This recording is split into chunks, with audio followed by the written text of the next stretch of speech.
We're fearlessly talking about the biggest stories that matter to you the most. Breaking news, John Calipari is finalizing a 5-year deal to become the Arkansas Razorbacks' next head coach, covering college sports like no one else. The biggest guests in sports.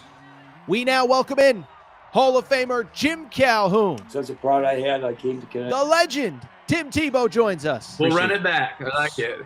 The legend, Herschel Walker.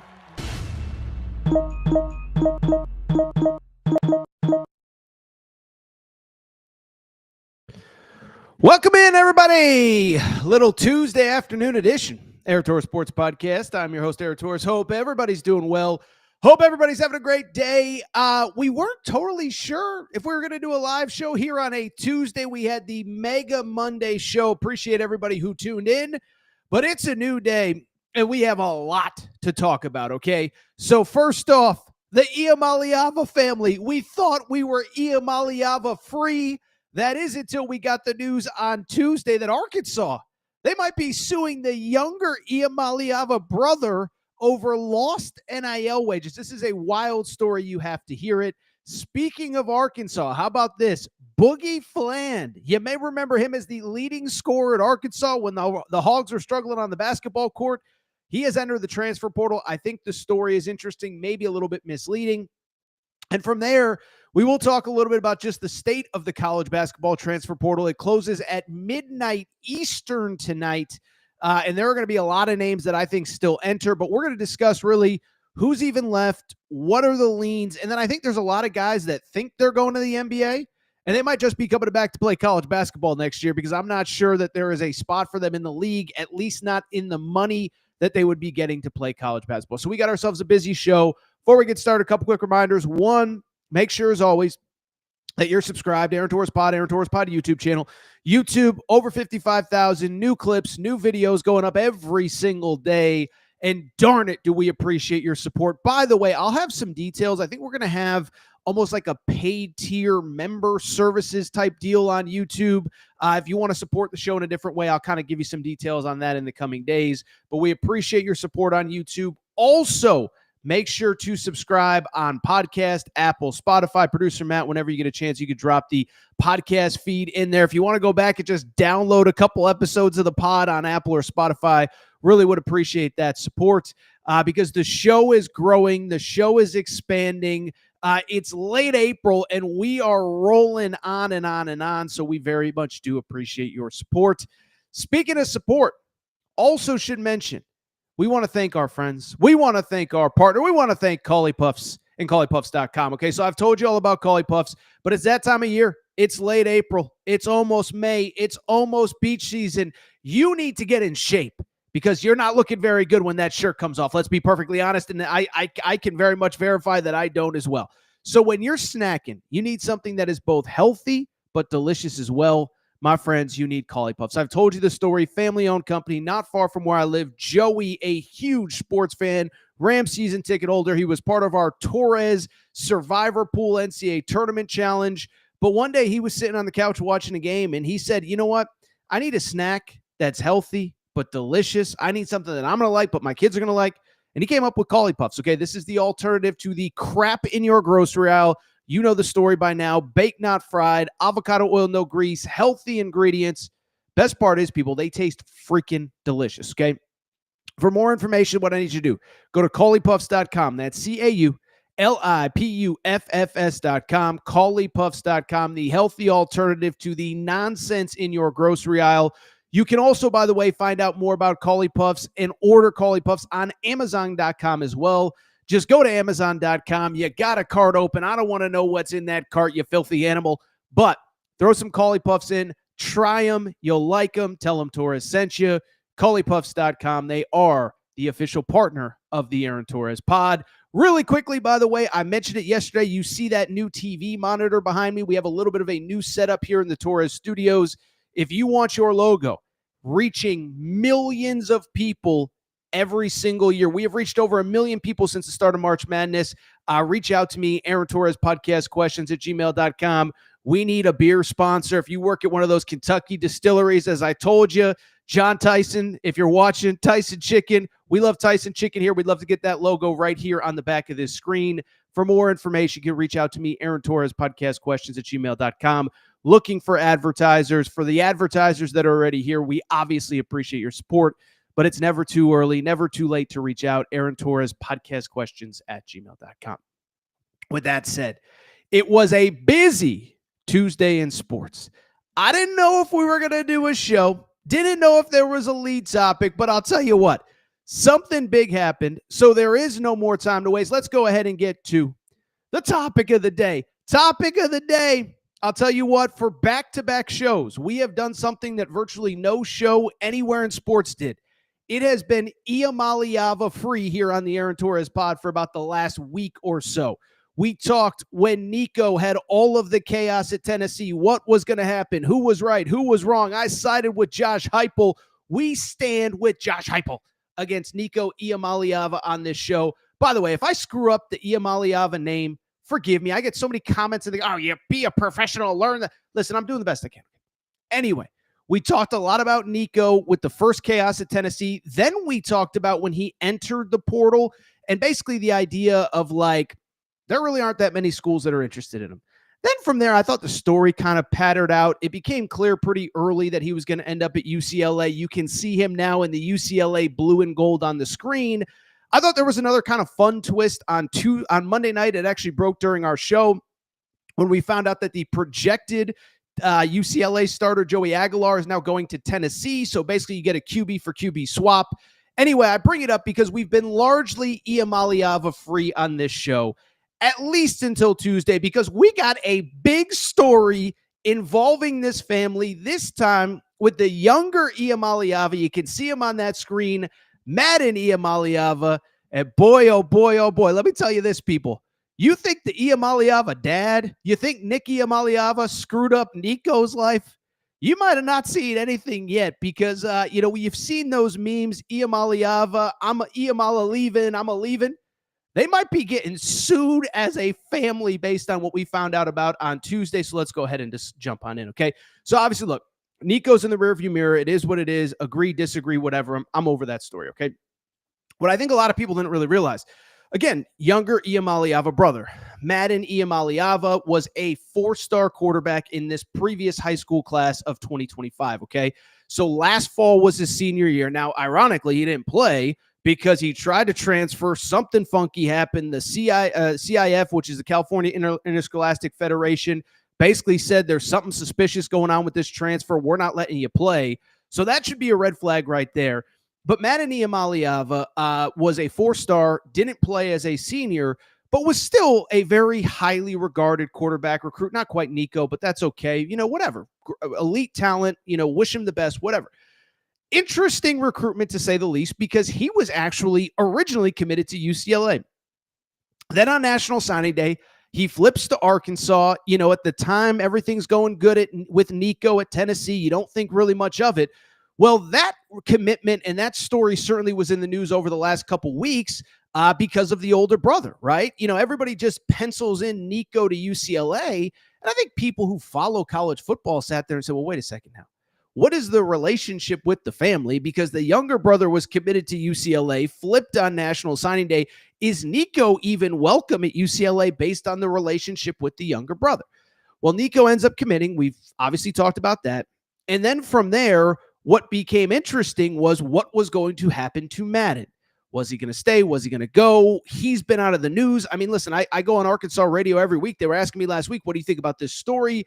Well, I bring it up because in news that was probably a little bit surprising, but a little bit not surprising as well, Madden Iamaleava entered the transfer portal on Monday night. Okay, so it's following the Joey Aguilar news at UCLA. He's going to Tennessee. Madden Iamaleava is going to UCLA, is going into the portal. We later find out he's going to UCLA. That's not really that surprising. Whatever. Of course, if that was only the story, younger brother transferring back to LA to play with his older brother, I don't think we'd really be talking about it. But it certainly took a twist on Tuesday because while Tennessee was more than happy to just let Nico walk, wash their hands of the Iamaleava family, said, we want nothing to do with it. it feels as though Arkansas has not taken the same route because it was a busy day, a crazy day. And I'll tell you this, I thought something might be coming. I didn't actually send you this, producer Matt, so I apologize. But on Monday night, after it came out that Madden Iamaleava would enter the transfer portal, Brandon Marcello, for people who don't know him, he works for CBS. He is very tied into the Arkansas athletic department. I don't know if he lives in Arkansas, but he clearly has a relationship and inner workings in that athletic department. He was the one who interviewed John Tyson maybe about a month ago in the lead up to March Madness. So he's plugged in. And on Tuesday night, let me see if I can find a timestamp, 8:25 Eastern, 7:25 Central, he tweeted out something interesting. He said, you got to wonder how some boosters and collectives feel about paying a player six figures for them to only stay on campus for spring practice before leaving for another team. Got to have buyout language in these contracts. Now, certainly, that could be, in this world, it could be about literally anybody. But the timing didn't seem coincidental that a guy that is very clearly plugged into the Arkansas community tweeted that out hours after Madden Iamaleava entered the portal, a couple days after his brother. And so you kind of sat there, you said, is there something going on here that we need to know about? And I'll tell you this, it appears as though there is, because producer Matt, why don't you go ahead and put the statement up from Hunter Yurachek, the Arkansas athletic director. He put out this statement on Tuesday morning, okay? So he puts out this statement that says, I have spoken with the leadership team at Arkansas Edge and expressed my support in their pursuit to enforce their rights under any agreement violated by our student athletes moving forward. We appreciate Edge's investment in our student athletes and acknowledge the enforcement of these agreements is vital in our new world of college athletics. We look forward to continuing dialogue with all parties in resolving these matters. All right, so that's a bunch of legal, I don't want to say legal mumbo jumbo, but I read that. And it seems pretty clear to me. Arkansas Edge is one of Arkansas, or I think it's the primary Razorbacks collective. So the group that raises money and then gives it out as part of NIL.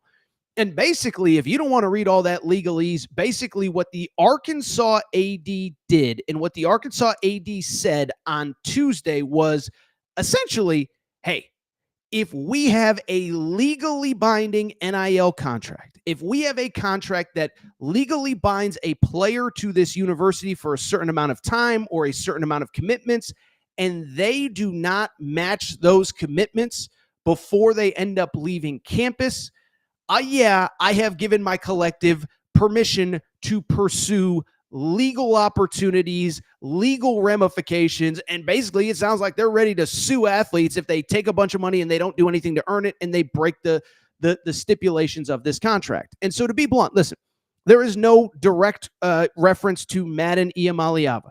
There is no direct reference to the Iamaleava family, and it could be about anybody or anything or whatever. But I think when you see the manner in which the Iamaleava family has handled themselves, when you see Brandon Marcello's tweet, when you see the fact that they weren't afraid to screw over one SEC school and it looks like they're willing to do it to another, it feels very clear that Arkansas is standing their ground. While Tennessee said, Nico, take a hike, we don't want anything to do with you. Arkansas appears to be saying, hey, this Madden Iamaleava kid, we brought him in, we paid him some money. There were expectations that he either did certain things or stayed a certain amount of time.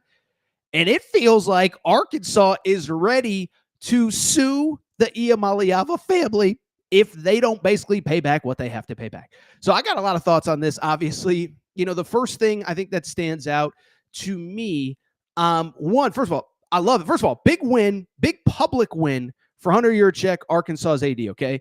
Yurachek, poor guy, he hasn't taken a lot of public victory laps the last year or so. The football program's kind of in shambles. We all thought they should have fired Sam Pittman after last year. He decides to keep him. They canceled the spring game on Saturday with basically no notice. I know a lot of people were upset about that. But listen, I thought this was a very public, by the way, Hunter Yurachek got zero credit for anything to do with John Calipari. John Tyson got all the credit for that one. So I only bring it up to very simply say he hasn't taken a lot of public victories in the last year or so. But this feels like a big W for Hunter Yurachek because he basically appears to be the first college athletic director to really stand up and say, okay, listen, we all get that this is the world we live in. We're happy to pay players, but enough is enough. To quote Nick Saban, remember Nick Saban had that famous quote? He said something like, listen, it's a give or take world. And right now the schools are giving, and the players are taking, and there's no middle ground.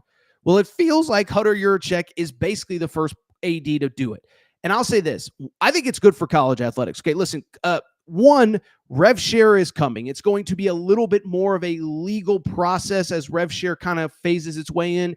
And I do think we get to collective bargaining at some point. But right now, there is no doubt that the players have virtually all, if not all, of the control.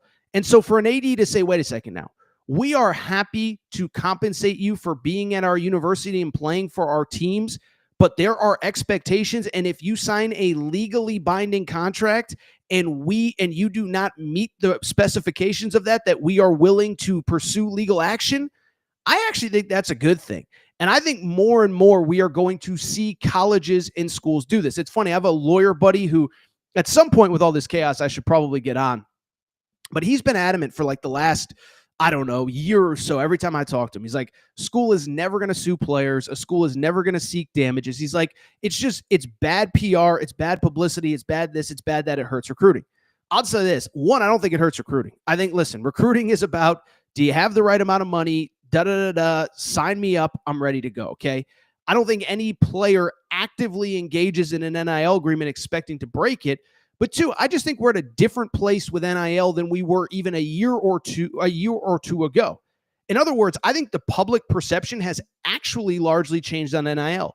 For years, it was the big bad NCAA, the big bad schools. They're making all this money off these kids. These poor kids.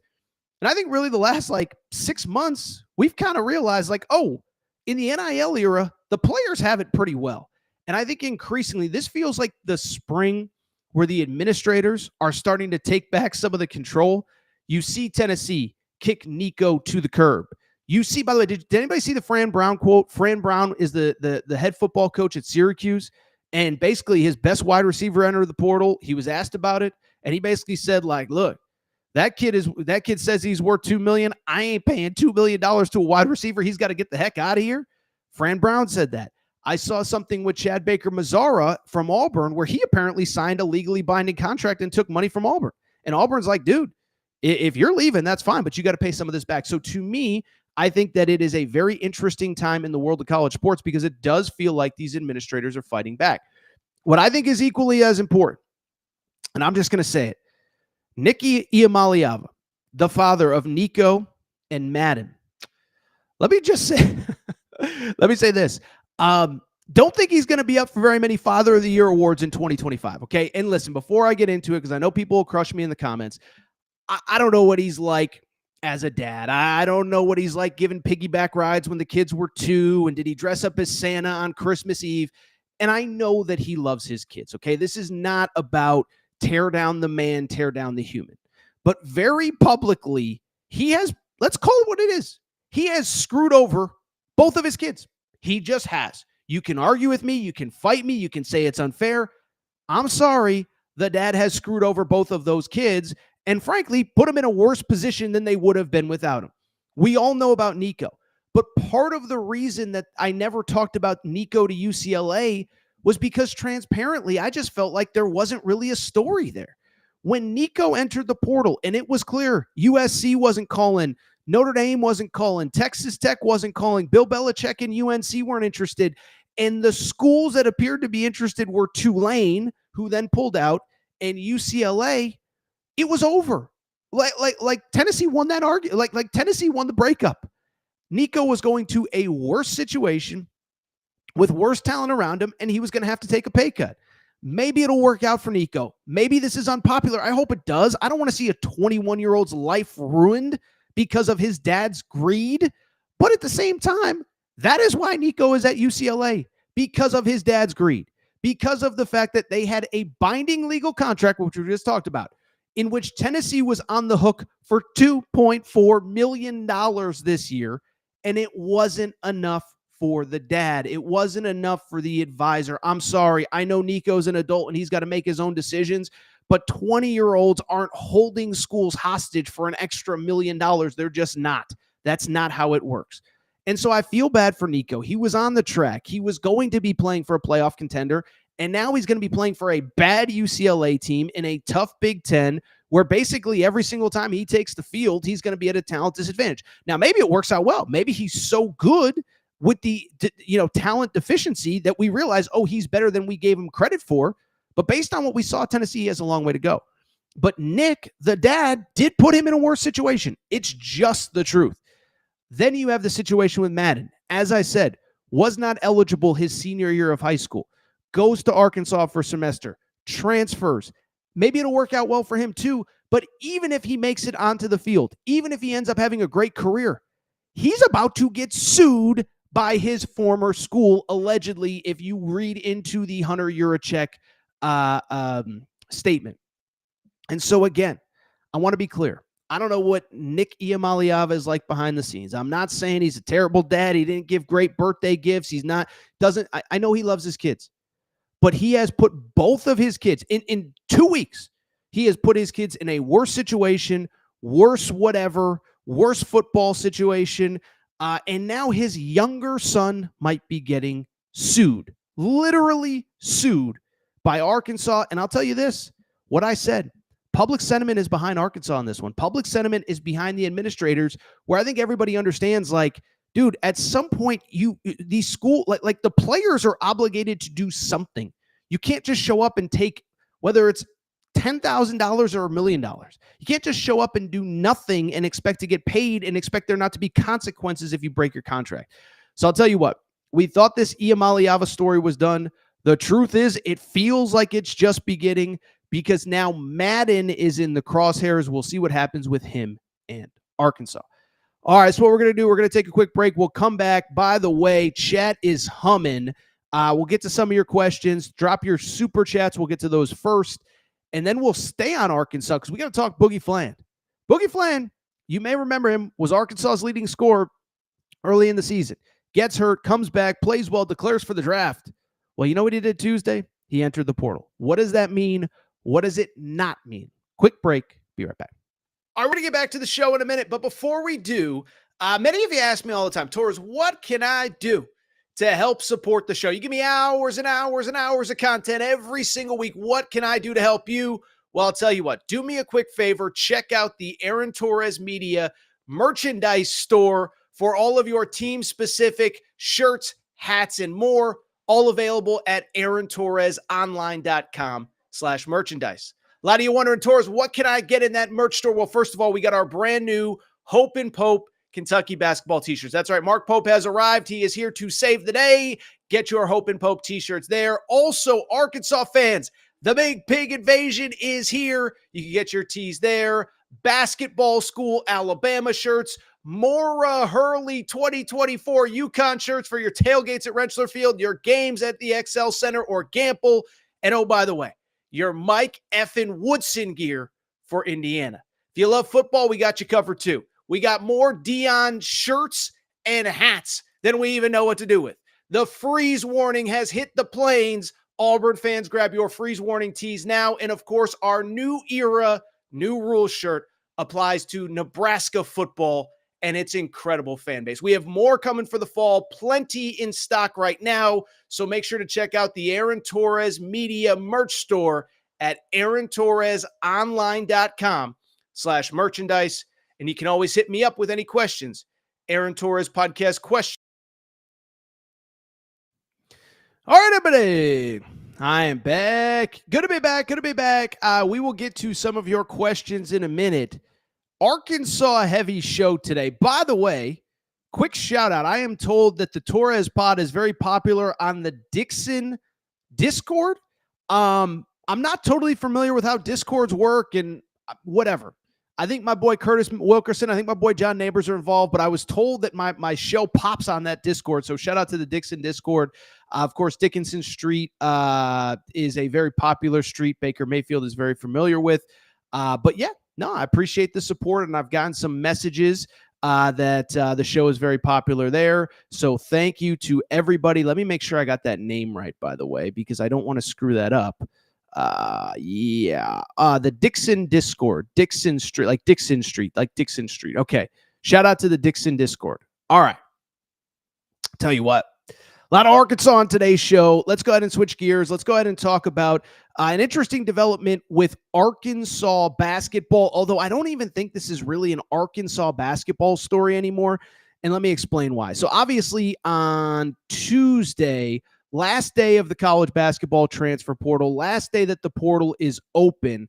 And essentially, I'll be real, with the portal getting set to close, I kind of thought there could be a scenario where basically, for lack of a better term, I thought we could see a rush of guys entering the portal, guys looking for money, schools tampering to get players in, players that are in the NBA draft that want to leave their options open.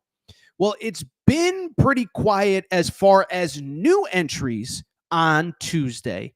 However, there was one very notable new entry, and that is the guy that you see on that screen right there, Boogie Fland, who was at one point the leading scorer at Arkansas, also averaged 5.5 assists per game.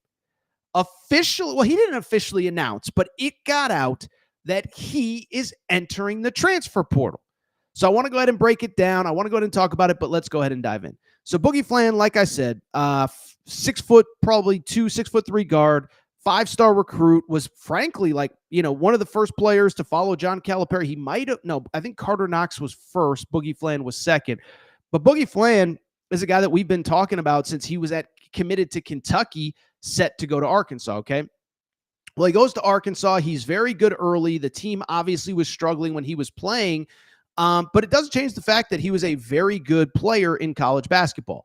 Like I said, ended the season averaging 13.5 points, 5 assists per game. Those numbers dipped a little bit because he was injured, expected to be out for the year.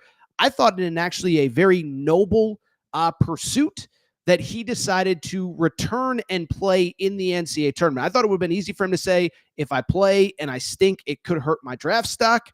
But he decided to come back. He helps Arkansas. I thought he was actually very good against Kansas, was okay against St. John's and Texas Tech, but he ends up coming back. Well, he enters the portal. I remember we were at the Final Four when it happened. But like I said, transfer portal is closing. And producer Matt, you can go ahead and put up the John Rothstein tweet because I think the verbiage on this tweet is very important. So John Rothstein originally put out, source, Arkansas guard Boogie Fland has entered the transfer portal with a do not contact tag. Fland is 100% focused on the 2025 NBA draft and intends to stay in the 2025 NBA draft, but wanted to keep his options open by entering the transfer portal. Producer Matt, you could go ahead, drop that. Thank you, sir. So there you have it. Boogie Fland entering the portal, but is very much focused on the NBA draft. Well, I bring it up because I want to dive in. And in my opinion here, I think two things can be true. I do believe that in my heart of hearts, that Boogie Fland is entering the portal to protect himself. We'll get into why in a second, but that the intention is to stay in the draft and the full focus is on the NBA draft. But just because your focus is somewhere, sometimes money talks, sometimes common sense prevails. And I'll be real, it would not surprise me at all if he was playing college basketball next year. So I think the question obviously becomes, Torres, well, if he's focused on the NBA draft, why would he put his name in the transfer portal? The reason is pretty obvious. It's basically proverbial, not literal, but proverbial insurance. It is in case something goes wrong. It is in case, God forbid he's going through the NBA draft process. What if he, not even anything bad. What if he sprains an ankle and can't work out for 2 weeks? What if he, something weird happens? What if he gets the flu? What if he gets mono and he can't go through that draft process? Well, then he has protection and he can come back to college basketball and his options are open. I think even more realistically is we just got to call a spade a spade. What if his draft stock isn't as high as he thought it was? And if so, does he really want to risk going in the draft, not landing where he wants when he could come back to college? And so I bring it up because to me, I think the latter part makes sense. The first part makes sense too. Protect yourself from injury, protect yourself from this, protect yourself from that. But I also think realistically, I don't know if his draft stock is as high as a lot of people think it is. Bottom line, I went back and looked it up. First of all, ESPN's most updated mock draft. It was a 2-round mock draft. Did not have Boogie Fland in that mock draft, okay? Bleacher Report, that's what it was, had him as a 2nd-round pick in their most recent mock draft. And so to me, I think, listen, if you're going to be a 2nd-round pick, let me even backtrack, because we've talked about this again and again and again and again and again, but I think it's always worth reiterating, is that the calculus, the mathematics, to quote my old buddy JJ Redick, it's a math equation, F-head. It's a math equation, F-head. And I think the math has changed on this. 3, 4, 5, 6, 10, 12, 15 years ago, if you were going to be a 2nd-round pick, you just went. And you hope it worked out, and you hoped you found a spot, and you hoped you landed in the G League. And if it didn't work out, you went overseas and whatever. But you got to make some money somewhere else. You got to make some money, period. And you weren't making money in college basketball. Well, now look at how much players are trying to fight their way back into play college. You have players without eligibility that are entering the transfer portal, hoping that they can somehow figure out a way to get eligible. And so the world has changed. And if you're Boogie Fland, this is the smart move, and I don't blame him. I don't blame him one bit. You're protecting yourself, and financially, let's call a spade a spade. I went back and looked it up because, first of all, 2nd round, sometimes you get a guaranteed contract, sometimes you don't. And if you get the right guarantee, you should go, even if you're not going to be a 1st rounder. But even if you're a 1st rounder, I went back and looked it up. The numbers are insane relative to college basketball. Right now, I went and looked it up. Forget being a 2nd rounder. You know, like the 20th pick in the NBA draft last year is making $2.9 million in the NBA right now. The 20th pick, I don't even know who it was, but I just went and looked at the salary structure, okay? Well, guess what? There's probably 20 guys that are going to be making, maybe not 20, but probably 10 to 15 guys that are going to be making $3 million or more playing college basketball next year. And so forget being a 2nd rounder, forget being undrafted. If you're going to be like pick 15 to 20, you're probably going to make more money playing college basketball next year. Now, obviously, NBA comes multiple guaranteed years, 2-3 year guaranteed deal, whatever. And so I only bring it up because if you're Boogie Fland, even if you were going to be a fringe 2nd rounder, maybe a 1st rounder, the money is going to be good and the money is going to make sense. And you should at least consider it and play college basketball. So the question now becomes, why would you enter the portal and not just leave out, open the option and go back to Arkansas? Well, I'll say this. I actually don't think going back to Arkansas is really an option at this point. By the way, producer Matt, you should pop up the Coach Cal tweet. I think I sent it to you. I hope I did, because Coach Cal did weigh in on this. So Coach Cal said, quote, "I've been talking to Boogie the last few days. I fully expect that he is going to be a 1st-round pick. I've coached players with his talent and know how they are doing in the NBA. He has it. He also knows I will always be here for him." Okay. So John Calipari saying, look, we expect him to be in the NBA. We root for him. We wish him luck, blah, blah, blah, this and that. But part of the reason that I think he entered the transfer portal, I don't really think he's got a spot at Arkansas. And I saw some people say, well, if he comes back to college, he's going to go back to Arkansas. I actually don't think he's going back to Arkansas at all. I actually think there is no spot for him at Arkansas. Arkansas largely recruited over him, expecting him to leave. And let's keep this in mind. I said it on the show on Monday, and I stand by it. I think there was thought even this spring that DJ Wagner, as a 3rd-year guy who followed John Calipari from Kentucky, might not come back because they have 2 more point guards coming in next year, Darius Acuff Jr. and Malik Thomas. And so if you have Darius Acuff and Malik Thomas, and now DJ Wagner is coming back, I don't think there's a spot for Boogie Fland. And so to me, I believe a couple things. One, I want to make this abundantly clear. I believe that Boogie Fland is going to take this down to the finish line. He's going to stay in the NBA draft as long as he can. But what I also believe is that if he doesn't get the guarantee that he's looking for, I think he's going to play college basketball next year, because we're about to talk about the portal in a minute. But here's the bottom line. The bottom line is there are, and I keep saying it, but it needs to be reiterated, there are a lot of schools that have already raised NIL money. And I'm just going to say it.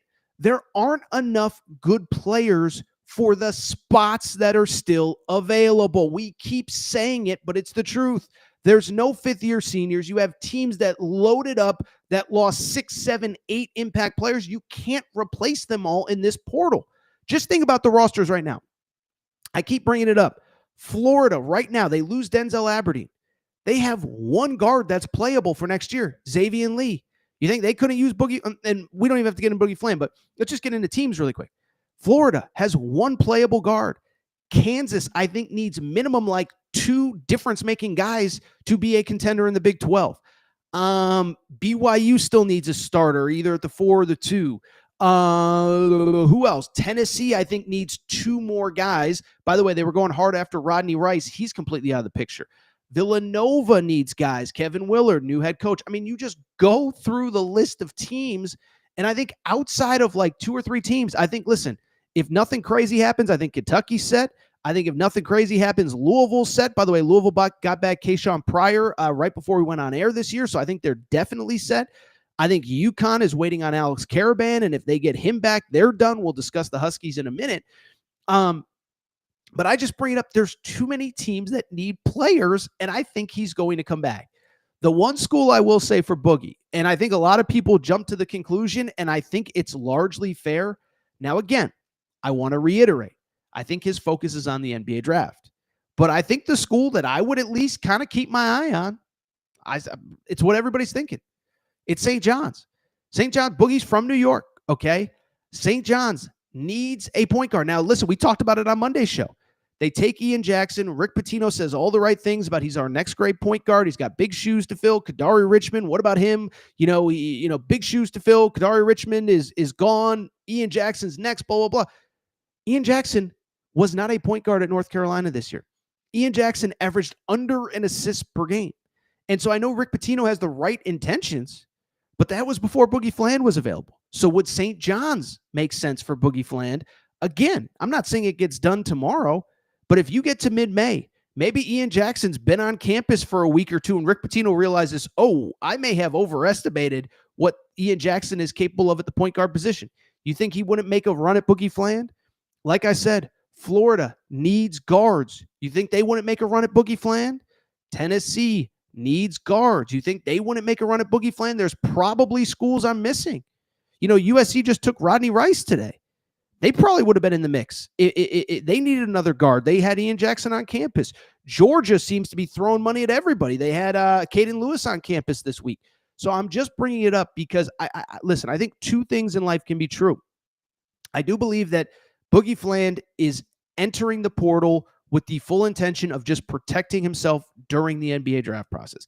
I believe that right now, Boogie Fland, if it was up to him, he expects to hear his name called the night of the NBA draft, and he does not expect to ever play college basketball again.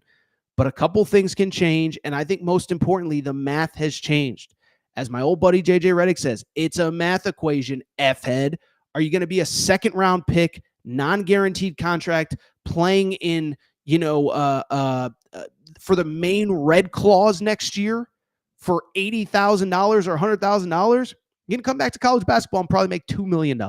So we will see what happens with Boogie Fland. But to me, I think that is the most interesting development of the day in the portal. We are recording here at 6:41 Eastern time, 5:41 Central in Arkansas. So stuff is always subject to change. But to me, that is the thing that stands out about the situation with Boogie Fland. All right. Let's go ahead and speaking of the portal, this is what I want to do. I want to switch gears off of Boogie Fland, and I do want to talk about the final day of the college basketball transfer portal. Okay, so if you're just joining us or if you're watching this clip standalone on YouTube, transfer portal closes at, I think, midnight Eastern, 11:59 on Tuesday. And so it's 6:41 Eastern time. We just talked about Boogie Fland. If you missed that, go back and watch it. But what I just want to do is spend a few minutes talking about the big names that are still available, who's potentially available, where they could potentially land, all of that good stuff. And what I do want to do is say a couple things. One, it's 6:41. We still got 5-6 hours. Big names could still enter. So if you missed your favorite player or your favorite player, we'll talk about them. Trust me, we got all spring to talk about the latest developments in the portal. The second thing I would say is a lot of the players that I'm going to mention in the coming minutes are a lot like Boogie Fland. I think they are players that are testing the NBA draft waters with the intention of staying in the NBA draft. But again, it's always subject to change. And with the money floating around in college basketball, I think they'd be remiss not to seriously consider coming back to college if they don't get the guarantee that they're looking for. So it's Tuesday. portal's about to close. Who is still available? Let's get to some of the big names. A lot of them, by the way, we've talked about, but this is kind of a reset as the portal closes. First one of my favorite players still available, Andrei Stojakovic from Cal, okay? So we talked about Andrei Stojakovic. He entered the portal last week, began his McDonald's All-American. Let's do the whole thing. McDonald's All-American, Peja's son, began his career at Stanford, didn't really work out. Jared Haas gets fired. He enters the portal last year and lands at Cal. This was the year that he kind of had his breakout, 18 points per game, about 5 rebounds per game. But what's crazy about him is he was one of the best wings in the ACC. And yes, Cal is in the ACC, but I still think there is another level for him to go to. Didn't shoot the ball well. I watched this kid in high school. He's a California kid. Now he's a Northern California kid, but he played AAU with the Compton Magic, so he was in SoCal a lot. I saw him in high school a lot, and he was a kid that was a very good three-point shooter when he was in high school. Not surprising considering the lineage. Only shot 32% from three this year. The other thing I'll say is I think he's a better passer than he's shown in college basketball this year. Averaged just under 2 assists per game this year. Now, part of it is I don't think he was playing for a super talented Cal team this past season. And I think a lot of the reason he didn't shoot well, the reason he didn't pass well, didn't set up a lot of other guys, is he was such a focal point of a game plan. Well, I bring it up because he's available. What's interesting about him, he's maybe the only player on this list, I'll have to go back and check, who has announced he is not declaring for the draft and kind of double dipping. He is playing college basketball this year, and his process is moving along fast, okay? So again, if you see this and he's already committed, don't get mad at Torres, but he is, as we speak, it's Tuesday. He is on a visit to Illinois right now as we speak. Is he going to commit? I don't know. I don't think he knows. I don't think his family knows. But Illinois, obviously, look, Colin Boswell's coming back. They got the Avicic brothers, Tomislav and Big Z are both at Illinois right now. And I think the one thing they're missing is scoring on the wing. They lose Will Riley to the pros. They lose a couple other guys. Obviously, Yakashonis is going pro. He's not a wing. I get that. But they do need to fill that spot, and Stojakovic is about as good as they come. What will be interesting, some of the other names that have reached out over the course of the last couple days, UNC has reached out. Remember, UNC was one of the finalists a year ago. He entered the portal after his freshman year, goes to Cal. It came down to Cal, UNC, and Kentucky. Kentucky is full. They're obviously out of the mix, but UNC is still very much in the mix. They have Drake Powell. They have Caleb Wood. They have some nice players kind of in that 3-4 spot. You have a chance to bring in a dude that averaged 18 points per game that in your conference, who you also have a history with. I think you got to take advantage of it. So Andrei Stojakovic, North Carolina has reached out. I've seen some rumblings, and we talked about a little bit on Monday's show. UConn has actually reached out. Now, it's very preliminary, but what that says to me, they're doing their homework on the chance that Alex Karaban decides to stay in the NBA draft. We talked about Karaban on Monday night's show. And so I just bring it up because that is another school to watch. They have a history with him. They recruited him out of high school. One thing I'll say, it feels like he is more willing to leave the West Coast from the Bay Area, committed to Stanford. Then he went to Cal. Well, he's visiting Illinois. Again, recruited by North Carolina. We'll see what happens. But I'll tell you what, wherever he ends up, he is going to be a difference maker and a very good player. One of the few players who is technically, again, not even testing the NBA draft water, so he is playing college basketball next year.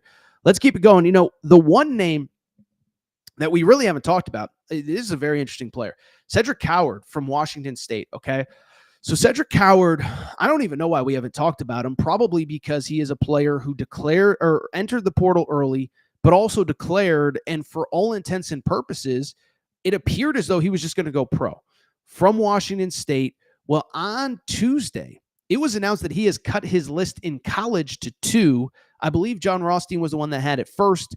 It is down to Alabama and Duke for Cedric Coward. So who is Cedric Coward? 6'7". And like I said, very interesting story. Began his career at the D3 level. Transfers to Eastern Washington. First year, it's an adjustment. Second year, he plays pretty well. I think he was all Big Sky. And then this past year, he goes to Washington State. Averages 17 points and 7 rebounds per game. Now, the catch is he only played in 6 games before he got hurt for the season. So small sample size, but 6'7", crazy long arms, good 3-point shooter. And I'll tell you, he's a guy that will make a difference in college basketball if he comes back next year. And I think it's more likely than maybe it was, I don't know, a month ago that he's going to return to college basketball. You don't cut your list down to 2 if you're not planning on playing college basketball. That's exactly what he's done. And I'll tell you this, is that I think he could be a difference maker at both those schools. Alabama right now probably needs one more guy. I'll tell you this. I think Alabama fans are a little bit more frustrated with Nate Oates than people would think, given they're coming off a Final Four and an Elite Eight. Obviously, Alabama lost a bunch of players to graduation. Jaron Stevenson went in the portal. He's at North Carolina. Darian Reed we'll get into in a minute. They've lost a lot. And so I think, Nate Oates kind of needs another guy. They did add Jaleel Bethea. The other school to watch is Duke. Listen, a little bit of speculation. Kind of think Duke makes a lot of sense. Duke has lost Tyrese Proctor. They've lost the 3 freshmen. Well, Malawach hasn't declared yet, but he will. Malawach, Con Knipple, and Cooper Flagg. They are bringing in the Boozer twins. Right before we got on air, we found out that Isaiah Evans will return, but could probably use like another 6'7", 6'8" wing. So does Cedric Howard make sense there? John Shire. Listen, one thing about John Shire, we talk about it with all these coaches. These coaches are not going into next year underprepared or not having a roster that can compete. John Shire just made a Final Four. John Shire coaches at Duke. John Shire isn't just saying, I'm going to rock with Cam Boozer and figure it out. It's like, no, you're going to put really good pieces around him. So we'll see what happens with Cedric Howard, 6'7" forward from Washington State. Producer Matt, I got you Darian Reed late. Let's talk about him really quick. Another one. Oh, look at you, Producer Matt. I didn't know if you had a graphic ready. Look at that. All right, Darian Reed. So I really like Darian Reed. I think we talked about him on one of these updates at some point. They were all running together, but they were all great. But former McDonald's All-American, originally from Georgia, 6'8" forward. And we kind of just talked about him a minute ago, but let's dive in. I thought he was really good early in the year for Alabama. He was a player that had, listen, you go back to the early part of the season, 12 points in a win over Creighton, 11 points in a win at North Carolina, 10 points in a neutral court win over Rutgers. And he was a guy that, that basically was playing like what you would think a McDonald's All-American would. Then he gets hurt, hamstring injury, can't really work out, comes back. The roster's kind of set. The rotations are kind of set. He was, and I'm not blaming him, but he was probably a little bit out of shape. And so he kind of never really finds his way back into the rotation. He ends up hitting the portal. Well, I bring it up. He is in the portal. Couple things. One, did take a visit this week to NC State. Will Wade, I think, is really looking for the first really big splash. Couple nice additions. Matt Abel's kind of a high 4-star kid who Will Wade got committed a few days ago. He's brought a couple kids from McNeese. He's added 1 or 2 other guys, but I think he's looking for that first really big splash. I'm missing somebody. I can't remember who. But I think Darian Reed would be it. I think Darian Reed would be a guy that could go in, play big minutes right away. And if he is as good as people, including me, think he is, then he becomes essentially a quote-unquote one and done at NC State and plays his way into the NBA. He would be a second-year player, but you get the point. Only thing I'm trying to say is that I think, to me, he is a guy with a lot of upside. NC State was a team that he already took a visit to. Worth noting, he's from Georgia. I think he was linked to Georgia pretty early on in the process. I've been told even like a return to Alabama isn't totally off the table, but Darian Reed, another player that I like. Let's keep it going. PJ Haggerty, we talked a lot about him on Monday night's show. This is the kid, the $4 million price tag. He has said, I want JT Toppin money. But what was more interesting was he said he wants JT Toppin money, but he also wants to play point guard. And we talked about it on Monday's show. I think if you just want $4 million, I'm a believer that somebody can come up with that. I've heard a lot of other people say, there's, all these schools are out of money. And it's like, I don't think most of them are. And I think the one thing that we learn is that for the right guy, you can always kind of find the money, right? You can always find the money, the availability, the this, the that, the whatever. So I bring it up because PJ Haggerty, the issue to me isn't the money. The issue is he's not a point guard. He's 6'2", 6'3", gets to the rim. He doesn't get others involved. I know he had reasonably high assist totals, but he had reasonably high turnover totals as well. And he averaged 21 a game at Tulsa 2 seasons ago, 21 at Memphis this past year. And I just, he's not a point guard. And not only is he not a point guard, it doesn't do you any good to bring him in as a point guard because you take away what he does best, which is score. So to me, I don't think there's a real interesting development since the last time we spoke. I just think that to me, I mean, what else is there to say? I think the only thing that I would really add is that if he's willing to get off the point guard thing, I think there's a spot for him. We talked about, I think Arkansas was interested before he decided to enter before he decided to say, tell everybody that he's a point guard. I think there were other schools that were reaching out. Then he says, I'm a point guard. People are like, no, you're not. And certainly not at $4 million. So we talked about it on Monday. I think there's going to have to be some compromise. Ole Miss is a school that has holes to fill. I think, another one that's been a big spender in the past, I'll be curious if they would be this year because they struggled. Kansas State had a huge, amount of money invested in their roster last year. Only bring it up because I think somebody's going to have money for PJ Haggerty if he gets off the point guard thing. Really quickly, two last names, and I think these two definitely fall into the bucket of they expect to be in the NBA draft, but I am not yet so sure. They are Darion Williams from Texas Tech and RJ Lewis from St. John's. We'll talk about Darion Williams first. I mean, listen, at this point, you know these guys.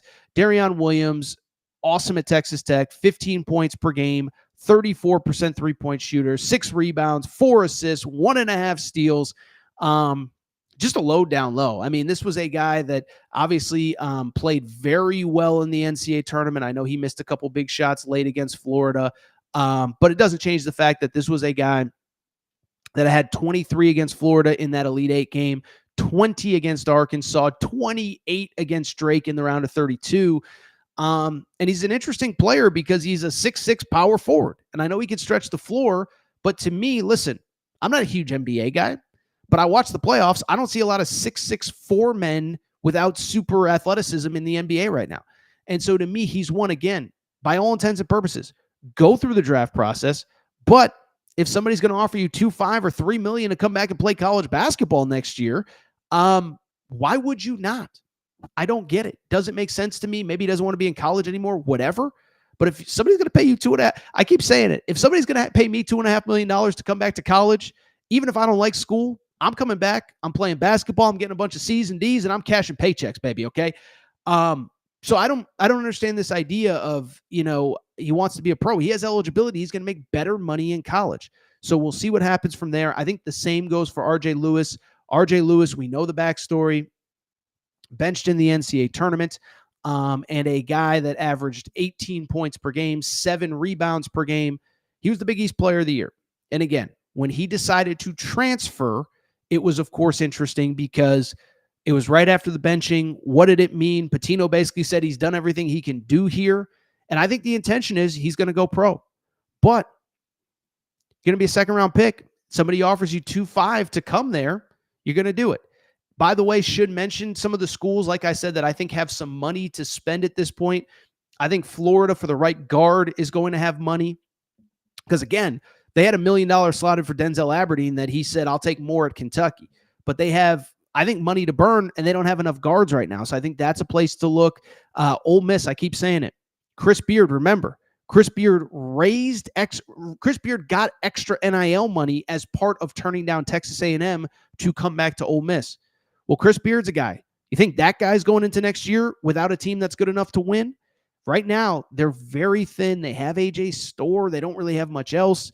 Tennessee, as I keep saying, I think needs another player or two to be a real factor. I think Auburn would probably take the right guy. I think Auburn's actually in pretty good shape at this point. I think Kansas needs another guy or two. So I just bring it up because, by the way, I think Duke still needs a guy or two. Now, Isaiah Evans certainly helps, but I think they need a guy or two to get out of here. All right. I think that's it for this episode of the Aaron Torres pod. Really do appreciate everybody's support, everybody tuning in back-to-back busy shows on a Monday and a Tuesday to open the week. But we're going to get out of here. If you're not subscribed to the show, please make sure to do so. Apple, Spotify, Amazon Music, Google Music, wherever you listen to podcasts, please make sure to subscribe.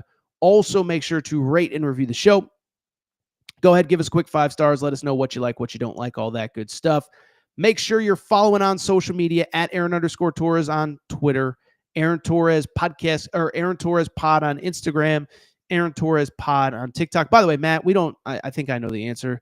there's no real questions to speak of today, right? It looks like a lot of infighting in the chat. So I think that's all for today's show.